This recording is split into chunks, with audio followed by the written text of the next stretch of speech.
ba yun? Yung magbebenta? Opo. Ah, bali, andito si Boss Topak. Tara, ayun siya. Boss, tap muna. Ay, hindi pwede. Babae. Ayun si Boss Topak. Boss Topak! Eh, geng. Uy, naka-shades ka pa. Parang tirik na tirik yung araw, no? Napakaganda ng ano. Ayun, meron nga pala tayo ditong customer. Magbebenta siya. May ito po kasi, pinamana po sa akin ng mami. Pinamana ng mami mo? Wow! Dati daw artista yung mami niya. Parang meron siyang kahawig, no? Oo, meron nga. Yung sa ano yung nagbenta rin kay Boss Toyo dati. Yung anak ni Francis M, no? Kamukhang kamukha niya, oh. Siguro maganda mami nito kasi maganda siyang bata, eh. Maganda mami. So bali, hindi mo siya nilinis no, madumi siya. Oo nga. Sobrang dumi. Hindi mo man lang pero may part naman na malinis, eh, ano? May part na malinis, tapos may part naman na siya madumi. So bali, may idea ka ba kung magkano mo siya ibebenta? Siguro mga 20K. 20K. Ibebenta daw niya ng 20K, ano? Isang maduming ano to, maleta ba to? Ano? taxi case? Parang taxi case. Siguro lagayan siguro to ng makeup na mami niya nung araw. Siguro kasi artista siguro, yun, pwede ka na ba sa ano? 50 mil. De, joke lang. Siyempre, tatawag muna tayo ng expert. Boss Christian! Pinay-tari. Nadali tayo na ano, ng kariton. Boss Christian! Mga idol. Taga saan? Ay, ganda naman nagbebenta. Taga saan kayo, miss? Diyan lang po sa Dito na malapit. Malapit. So, bali ano yung binibenta nyo na yan? Napakaganda ng ano, no? Binibenta nila, no? Ano ba yan? Attache key? Isang lumang ano siya, para siyang attache case or makeup kit. Sa tingin mo, gamit na ba yan, Boss Christian? Tingin ko hindi pa, makinis pa, eh. Oo, Tsaka maganda pa yung pagkakahubog ng ano. Kaso nga lang, may part lang talaga na madumi. Yung parang naglulubak na di mo malaman, pero ibang part naman niya malinis, no? Baka kailangan acetonin niya, no? Siguro kailangan ng aceton. Tara, check natin. Wow, napakaganda pa ng loob. Ay, wow. Oh, may luma pa itong documents. Naku, baka ano nyo to? Nakatitulo Nakatitulo na. Kaya mo na yun dyan. Lupa yan, ha? So, bali maganda pa yung kondisyon niya. Oh. So, bali magkano niya siya balak ibenta? 20K na. 20K yung siya binibenta. So, yun. Ito, isa na vintage na to. Siguro mga 1970s or 1980s siya. Para siyang imported siya. Pero ang kagandahan niya to, guys, maganda pa yung kondisyon niya, hindi pa siya laspag. Hindi pa laspag. Maganda. Hindi gamit na gamit. Hindi siya gamit na gamit.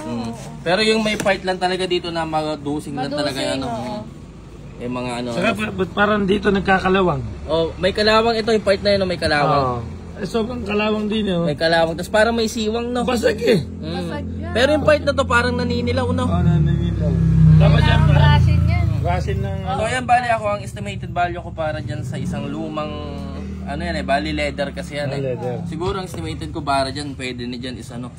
6.5 lang daw value niya. 6.5 lang value niyan. So bali, kayo pa rin ni Boss Topak ang mag-uusap niyan, guys. So paano, exit mo na ako. Thank you. So bali, tinawaran siya na. Pwede ka na ba sa 5 kyaw? Anong 5 kyaw? Ay, 5K. 5K daw. Hindi daw siya po pwede sa 5K. Magkano Kasi ba? 6.5 daw yung sinabi ng expert mo, tapos tatawaran mo ng 5K, eh. Hindi kasi, bebenta ko to. Pag binili ko sa kanya ng 6K to, baka ako malugi. So siguro pwede mo sigurong taasan ng konti, pero andyan pa rin naman yung asawa mo na nagbubulong sa'yo, eh. Kabulok. May talok. Ano no?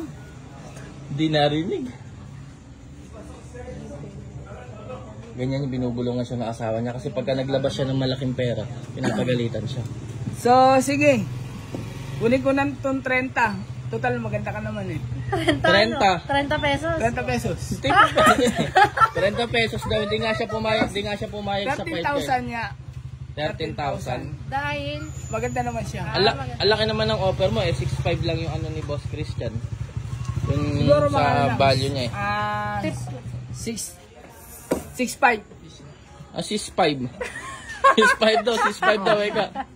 6.5. Sige, kunin ko na to 5.6. 5.6. 5,600 daw. Ayaw pumayag ng 5,600. Sige, sarado. Ang sarado. 6,000. Sarado 6,000 daw. Ayun, nagkadil yung dalawa. Ops, bawal lang shake hands kasi baka ma-dirty. So ayun, bali may naibenta nga pala sa atin sila ma'am na isang lumang luggage na pinamana daw sa ng nanay mong artista. So ayun, satisfied ka naman diba sa 6,000 na napagbila nung ano? Opo. Ayun. So bali anong gagawin mo sa pera na magbebentahan ng 6,000? Siguro po, papang ano ko na lang po, pandagdag ko na lang po sa Tuition, wow, napakano naman ng bata na. Ano masasabi mo madam sa bata na yan? Paka ano niya, nakaka-starstruck siya. Napakagandang Maganda bata, siya, no? So, bali kasi, Boss, pa nga pala No-comment siya. mameng-geng-geng. Gusto pa nga pala yung mamengeng. No-comment siya. Natulala.